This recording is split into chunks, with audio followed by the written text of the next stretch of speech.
It was a phone, probably for staff only.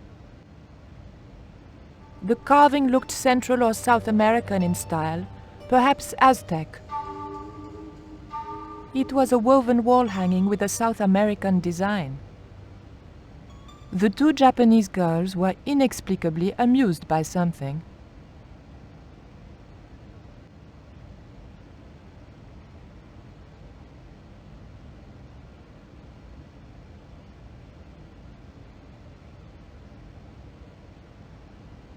It was a stone identical in size and style to the coyote stone. However, this stone bore the image of a jaguar.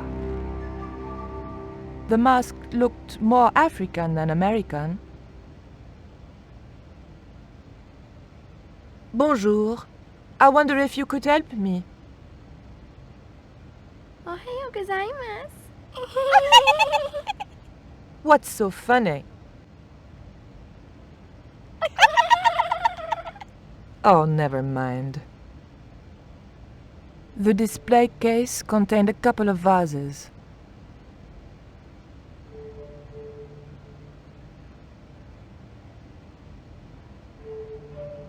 The carving looked Buddhist in subject, but Mesoamerican in execution. There was a huge carving of somebody who must have been important once. The attendant didn't show it, but I sensed he was watching my every move.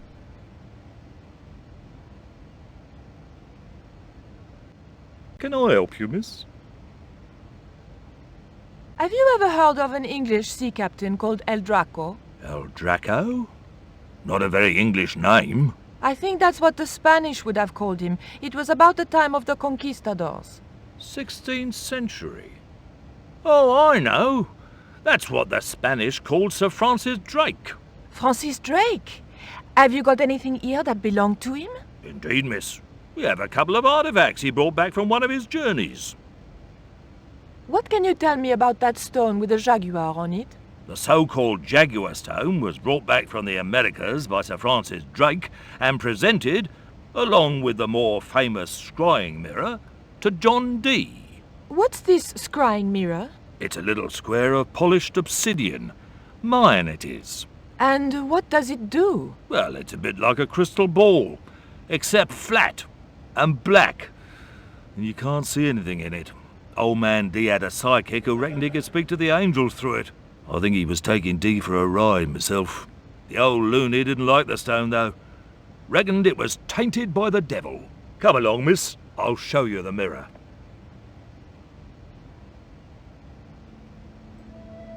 There. John Dee's famous scrying mirror, given to him by Francis Drake. Do you know if this mirror has any relevance to Tezcatlipoca? Who? Tizletlik... I can't even say it. Ah, there's someone here who'll be able to help you better than me.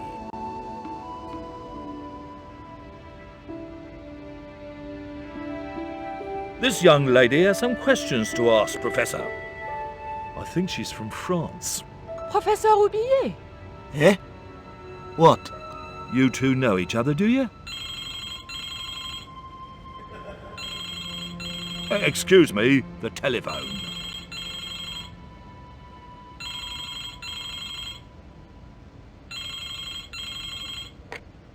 We meet again. Mademoiselle? France, eh? Yes, I believe that's where you live, Professor. I have a house there, on the outskirts of Paris, but I haven't been back for many months. I thought you were going to stay in Quaramonte to witness the eclipse. Alas, business comes first. An important consignment of artifacts on loan to the British Museum. But I intend to return to Quaramonte in plenty of time.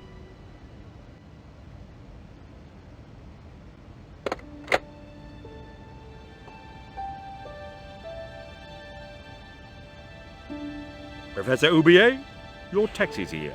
If you'll excuse me, I have some urgent business to attend to at the docks.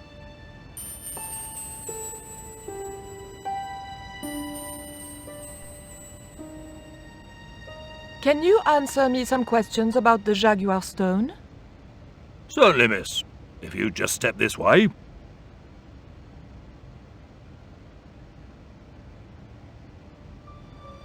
It's gone.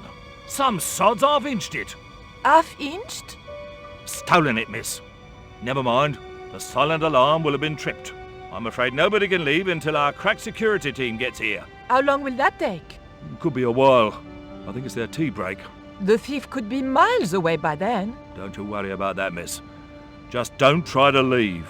It was too much of a coincidence that Oublier showed up and the stone promptly disappeared. I didn't have time for their crack security team to finish their tea. I had to get after him. It was a small key intended for a small lock.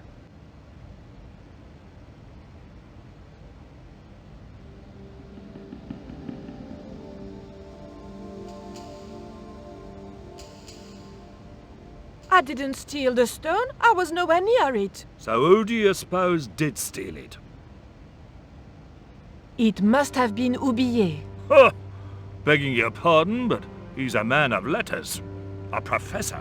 So was Moriarty. Man of letters or not, he's your culprit.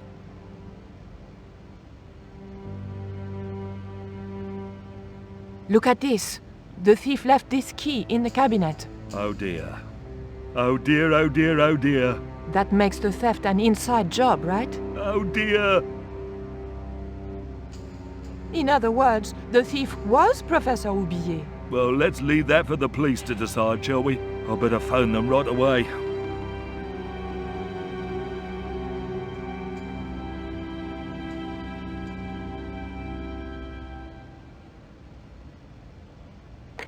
Hello? I knew I had nothing to worry about if the police were called. Yes, I'll hold. But I had to catch up with Oublier, and fast.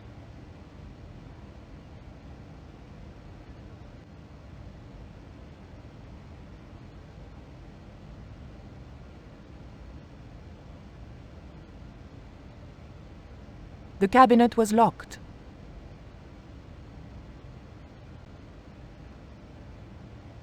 The key unlocked the case.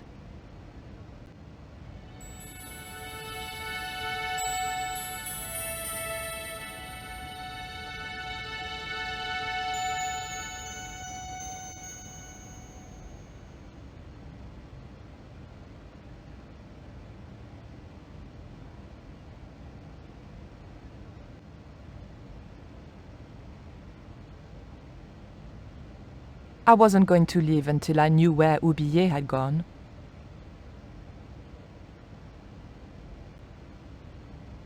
The doors were securely locked.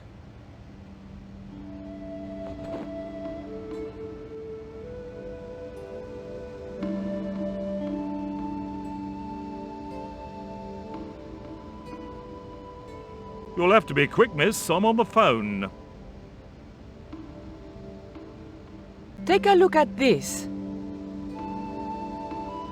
What are you doing with that? Just looking.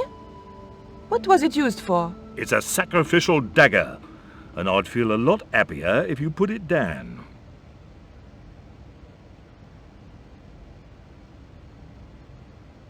You'll have to be quick, miss. I'm on the phone. Don't you think it's suspicious that Oublier has urgent business at the docks? Not in the slightest, young lady. He's gone to oversee the unloading of cargo, an exhibition of Mayan sculpture on loan from Mexico City. What's the name of the ship? The Xibalba Princess.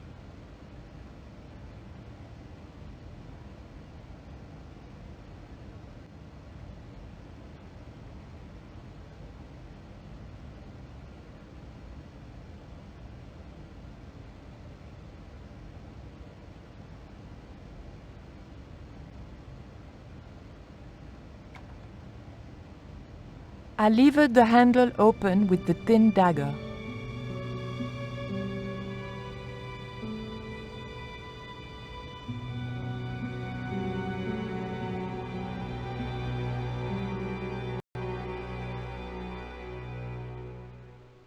The room had been decorated to resemble the interior of a sailing ship. It was disturbingly effective.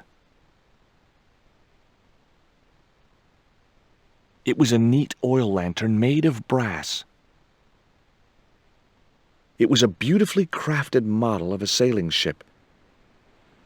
It was an old book with spidery writing covering the open pages. March 20th, 1670 fix. Engaged frigate off Fan Salvador? It was garbage. Huh, I guess being a pirate didn't require too many academic qualifications. The passage went on to describe how Ketch had got wind of the approach of a fleet of English ships. It seemed the new governor had not shared his predecessor's views on Ketch's activities. They were out for his blood. Sailed to that place where I made secure my fortune. I returned safe in the knowledge that the governor shall not discover that which I had hidden. For is it not writ that 'tis easier for a camel to pass through the eye of a needle? It was Captain Ketch's sea chest. Its battered appearance hinted at salty tales of maritime adventure and swashbuckling. Long months at sea with a rum-sodden, mutinous crew, hardtack and scurvy. And this chest, full to the brim with Ketch's loot, pearls, diamonds, emeralds, and doubloons. On the other hand, it could have been full of spare blankets.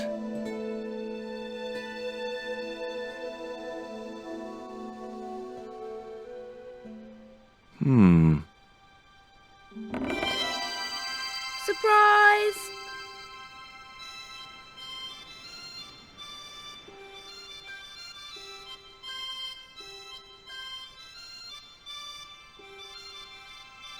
What the? Who are you? I'm Emily. What were you doing in there, Emily? Hiding. What are you doing here? Grown-up stuff. Grown-ups? Pfft, I'm never gonna grow up, I'm not. You shouldn't be here. What's your name? I'm George. Pleased to meet you, Jaws. George. Jaws, Jeez. make your mind up. What can you tell me about Captain Ketch? That's him on the wall, in the picture. Yeah? Boy, that's interesting. He was a sailor captain. This is his house. Why don't you go play with Rio? I'm not allowed. How come? 'Cause Aunt Frost says I'm not allowed out of the house. That's why, Mr. Nosy Beak. Too bad. Why don't you ask your other aunt if you can play with Rio? Aunt Mina's cuckoo. Aunt Frost says so. She says when the Lord handed out common sense, Aunt Mina was off getting double portions of chin. That Rio's a smart kid. He helped me outwit Bronson. Rio is clever. He can spit ever so far. I bet you can't keep this piece of coal in your mouth for the next half hour. Could too. I could keep it in my mouth for hours and hours and hours. Yeah? Go on then. Prove it. Don't want to. And if you try to make me, I'll tell Aunt Mina. Look, an ancient Mayan stone. Is that a magic stone? Well, I don't know about that. No. Would you like to play darts? No? Oh, come on. I'll throw, you catch. That's dangerous. Darts will stick in me and make me bleed. Do you know how to use a theodolite? We don't learn anything about surveying at my school. Not until 5th grade.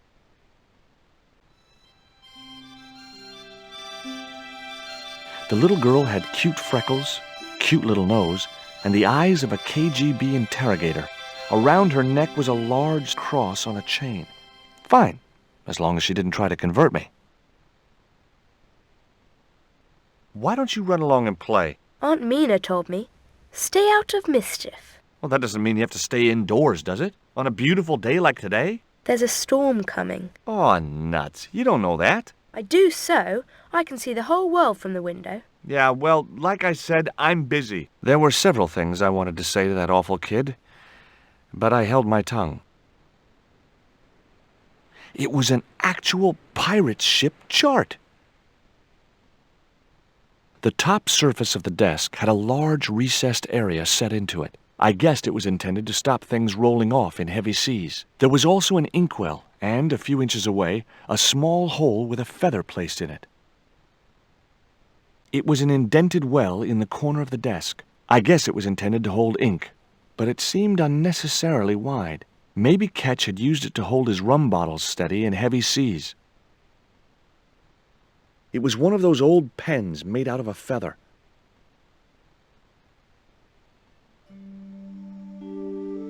That might come in useful. in ticklish situations. What you doing, Jaws? I'm just borrowing this feather, that's all. Why? I might be able to make use of it. You gonna steal it? That's bad. I'm gonna tell on you. No, don't do that. Why not? Well, because I'm not stealing, just borrowing. It was the holder for the quill.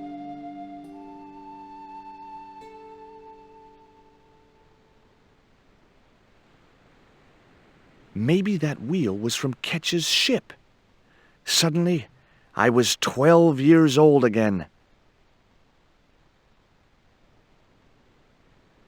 Hard a port, bosun! Aye, aye, Captain Stobart! She cannot take it, Captain! My lad's dead. Abandon ship!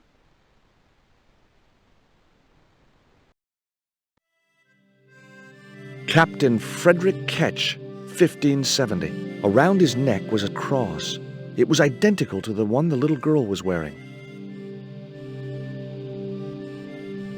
It was a ship's bell.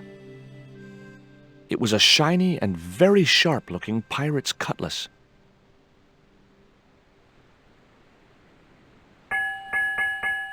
"2 bells and all's well."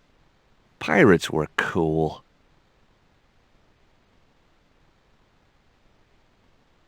It was an old wooden barrel. Maybe it was from Ketch's ship.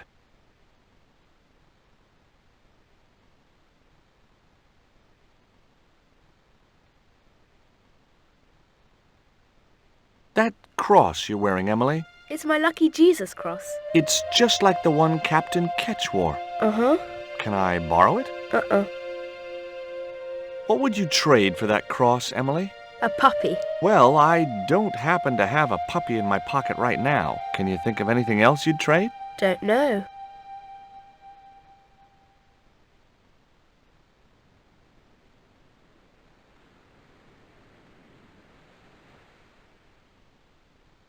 Okay, I've had my hands on an historical document. Now what?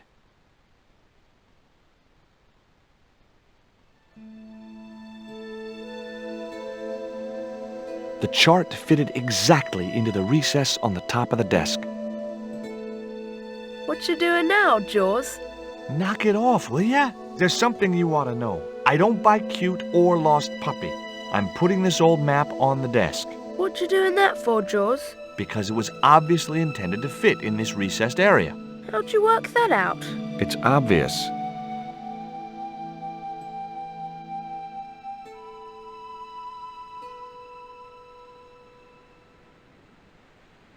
Holding that lantern, I felt kinda biblical. Like Jesus or Florence Nightingale.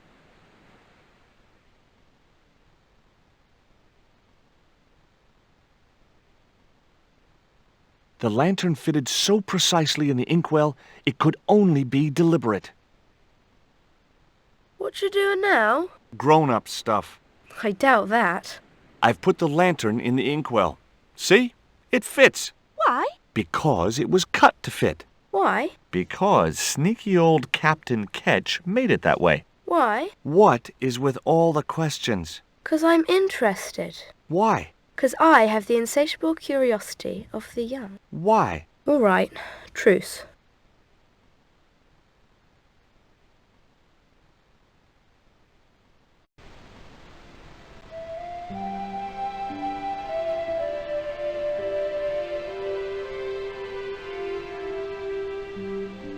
The cat made short work of the feather, tearing it into a blizzard of small pieces. The quill had been mutilated by the cat, leaving shredded feather on the grass.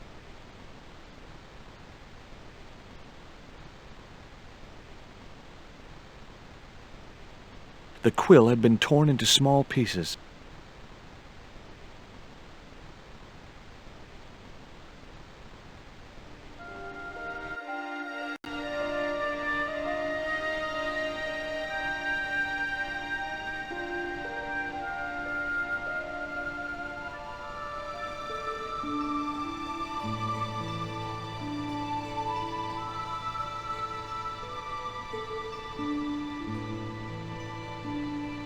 What do you give to a small, irritating girl who asks about everything? Try a conch. Delicate colors, interesting shape, and when you put it to your ear, you can hear the sea. Yeah, why's that? Usually because you're standing next to it. Cool. Have you got one? Yeah, but I promised it to my sister. She well vexed with me. Why is your sister mad with you? Well, last night when I got home with our supper, she went wild. Rio, she said, how come all you ever catch is puffer fish? A sicker puffer fish. What I want is tiger fish. So don't bother come back home till you catch one, boy. I don't see how I'm gonna catch no tiger fish. All I have is a fishing pole and a worm. What do you need to catch a tiger fish? One of them real fancy flies like the rich fishermen use. Hey, this is just what you need to make a fly. Thanks. Let's hope them tiger fish hungry. A deal's a deal. Here's a conch.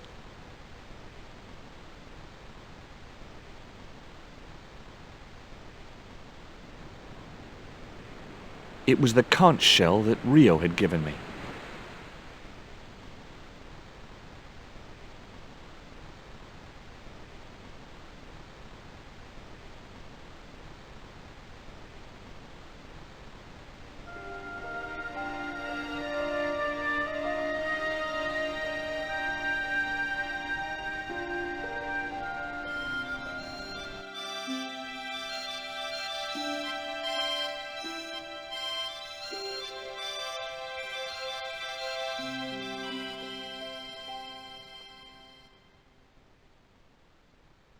Here, I've got a conch. Would you like it? Dunno. Aunt Frost told me never to take presents from strange men. I'm not a strange man. Then why are you called Jaws, Jaws? That's a stupid name. I'm not called... Look, conch, pretty. Swap for the cross, yes or no? Right, this thing's going out the window. Okay, we'll do swapsies.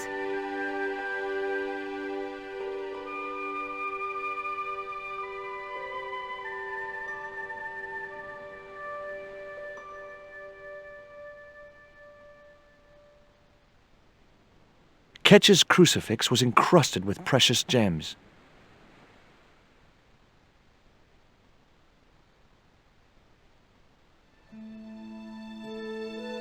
Ketch's cross slipped snugly into the penholder.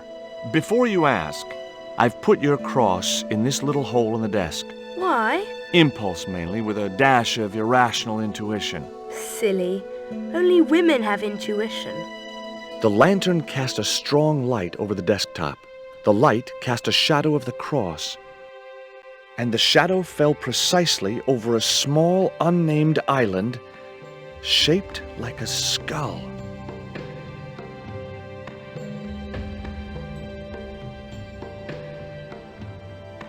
That must be it! Ketch's Treasure Island! Uh-oh. That's Zombie Island. It's a bad place. No kidding? Well, bad place or not, that's my next port of call. Can I come too? The hell you can. I never get to leave the house.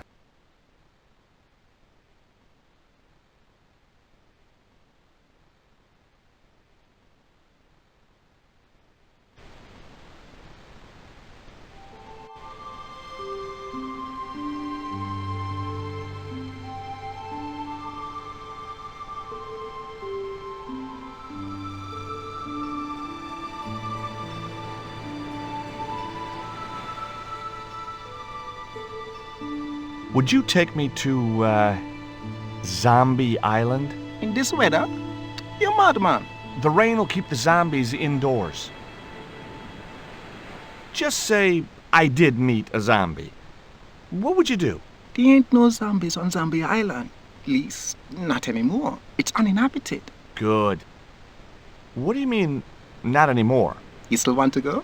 I guess. Well, I ain't had no luck with them tiger fish. And with the mood my sister is in, I'll be safer with the zombies.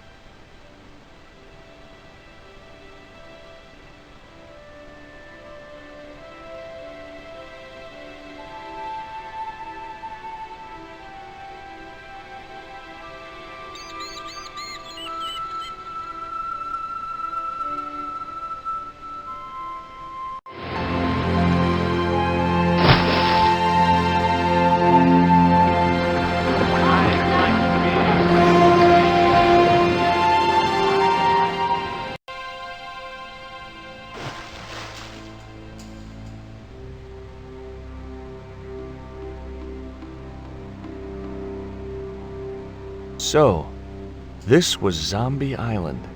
Somehow I'd been expecting something more sinister. Come on, Rio. Let's find that treasure. No, thanks. I'm staying right here. Oh, come on. You said yourself there's no zombies left. Yeah, but that was while there was a big pile of seawater between me and this place. All me have now is this little bit between the boat and the shore, and I'm hanging on to it.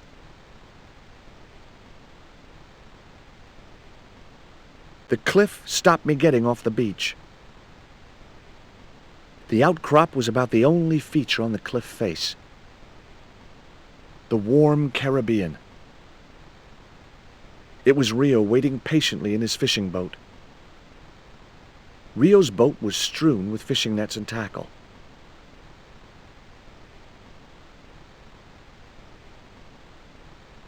That Emily sure asks a lot of questions.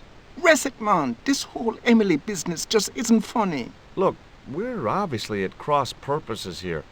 I'm talking about Emily Ketch. Yeah, and so am I. She was my friend. Her aunts hated it, but we did move together, you know. She used to be real keen at hide and seek. It could take hours to find her. One time, the last time, it took days. She must have shouted and screamed herself hoarse, but there was nobody to hear her. Where'd she hidden herself? Captain Ketch's old sea chest. The only way to open it was from the outside. Suddenly, I didn't feel so good. We never exchanged another word about Emily Ketch. Could I borrow your net? Yeah, man, no problem.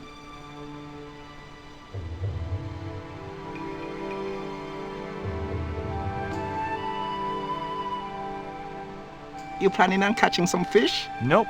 I'm after a big rock.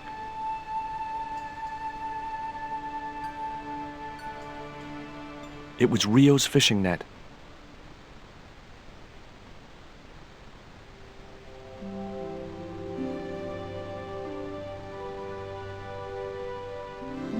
Well, here I go. Wish me luck, Rio. Good luck, George. Watch out for the Walking Dead.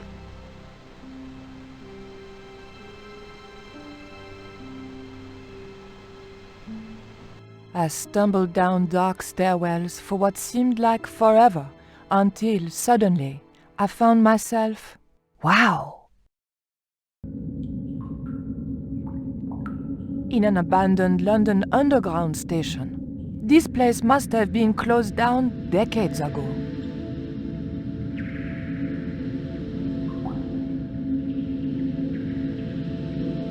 It was an old chocolate vending machine. A flap covered the tray into which the machine dispensed chocolate bars. 1D only was embossed below the coin slot. Something protruded slightly from the slot. The slot was much too thin for my fingers.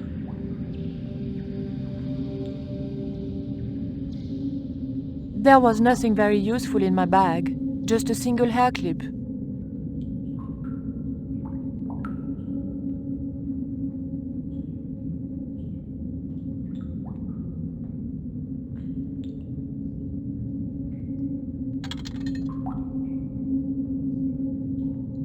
I pushed the hair clip into the slot and whatever was stuck there disappeared into the machine. The tray was empty.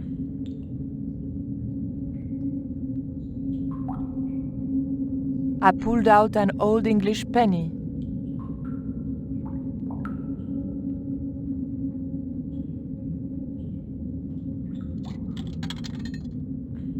An ancient bar of chocolate dropped into the tray at the bottom of the machine. And as a special bonus, the penny dropped through to the reject bucket.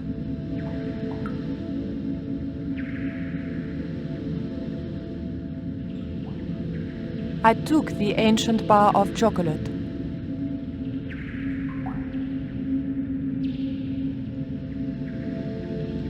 The slot was...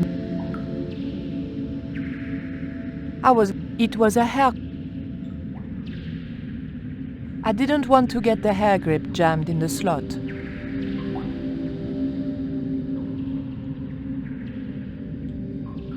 I pulled out an old English penny. It was an old English penny coin. On one side was Britannia, managing to look both virginal and matronly. On the other was the head of King George VI, looking much the same. It was a very old bar of chocolate with a row of boys pictured on the wrapper. It was a poster advertising holidays in Scotland. It was an old ticket machine. A sign read, "Tickets 3D."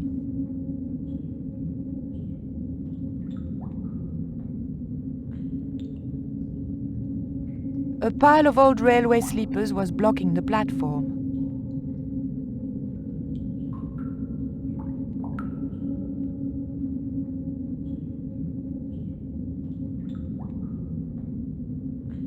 The ghost didn't seem threatening in any way.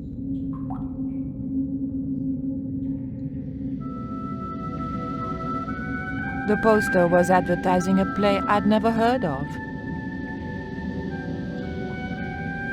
It was an old map of the London Underground.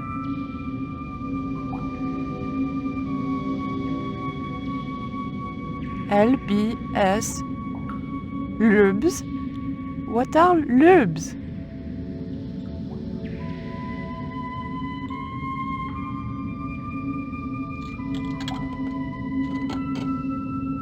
I put the old penny into the slot, the needle twitched rustily and the machine spat out a card.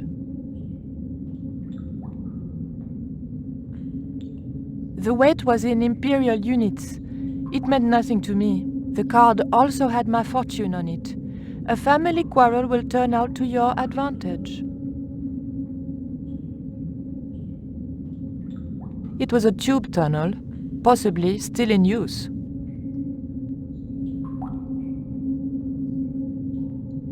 The train signal light still worked. It was a maintenance cupboard.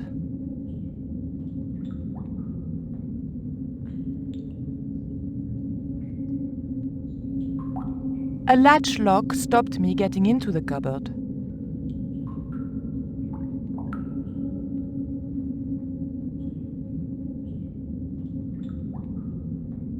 The blade of the dagger just fitted between the door and the soft wood frame. The door gave slightly and then held firm.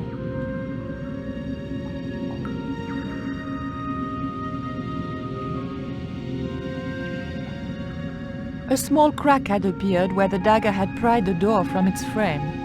Through the crack, I could just make out the latch which stopped the door from opening.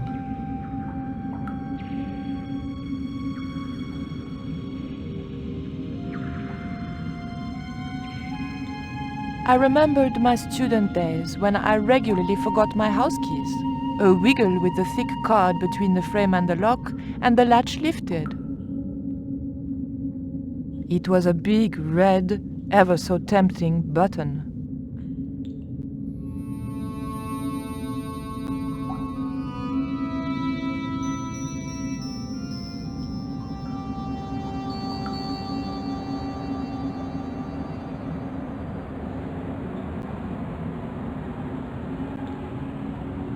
The train was my ride out of there.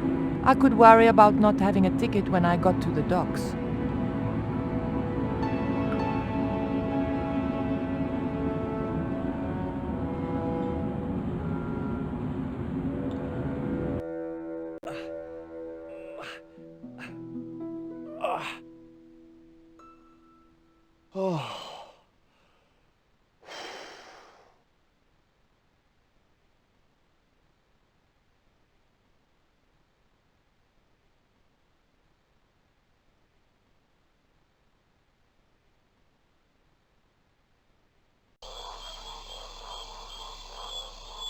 A clump of reeds grew out of the stinking swamp.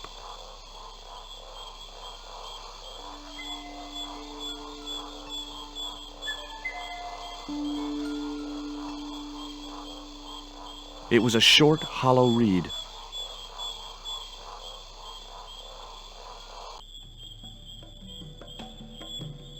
There was something in that hole beneath the rock.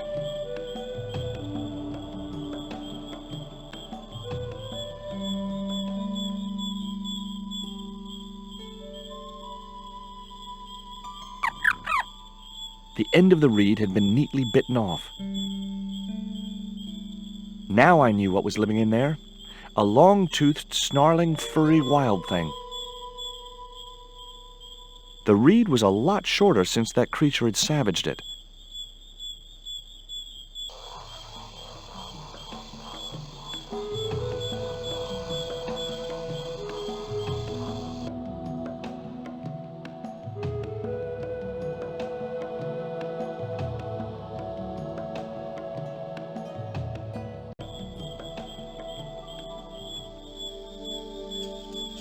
It was a stout, overhanging branch.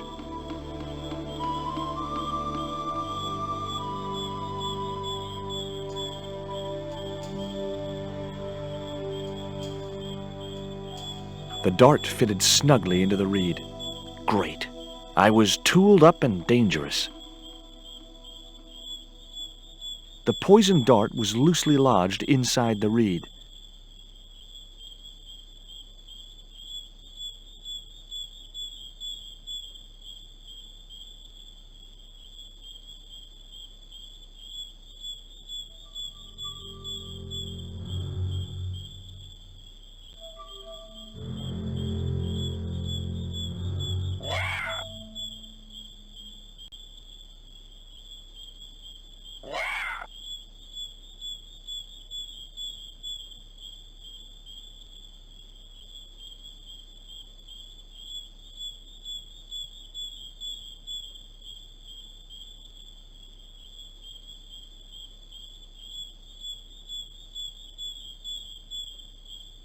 The branch wasn't as strong as I'd thought.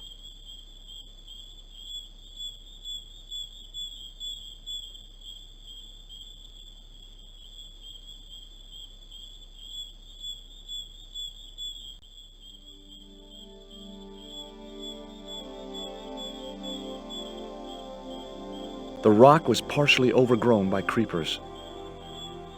It was a needle of rock in the middle of the clearing.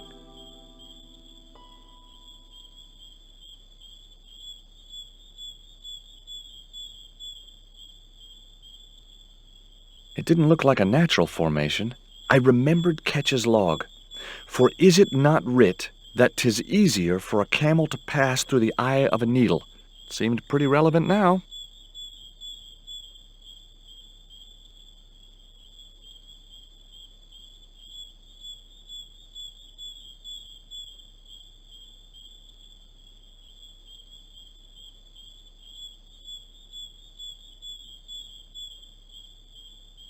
The marker clipped firmly onto the net. It would be easier if I pulled away some of the creeper first.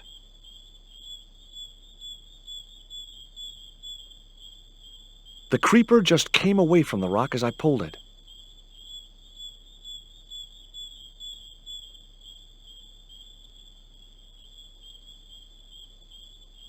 Great.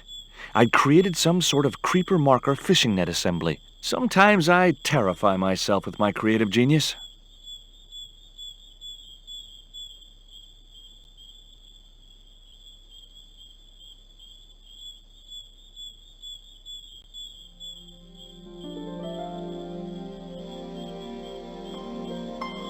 I'd successfully got the marker into a position near the top of the needle simply by using the kind of lateral thinking that can get you institutionalized.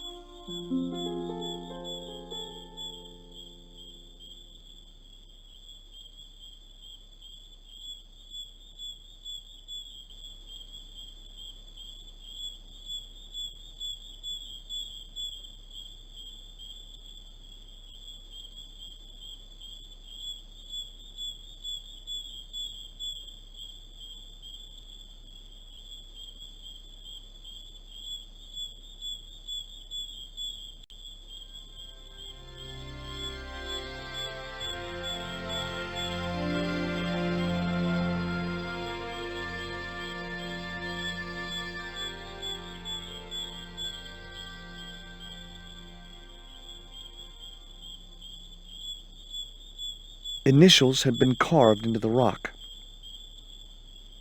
3 shallow holes had been made in the rock.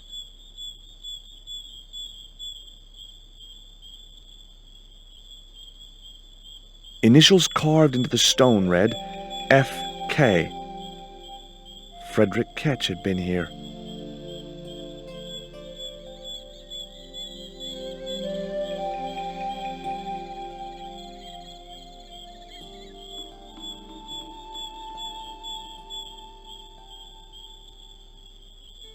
It was Bronson's theodolite, now being put to a nobler use than petty larceny.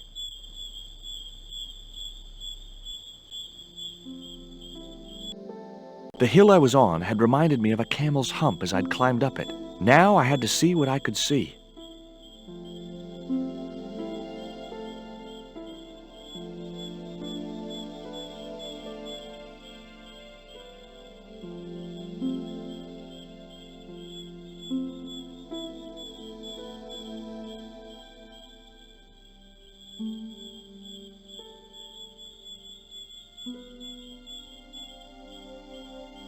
It was the marker which I had raised up the needle of rock. It was the marker which I had raised up the needle of rock. I could see the marker I had fastened on the rock down in the forest, and right in line with it, that had to be where Ketch had hidden his treasure.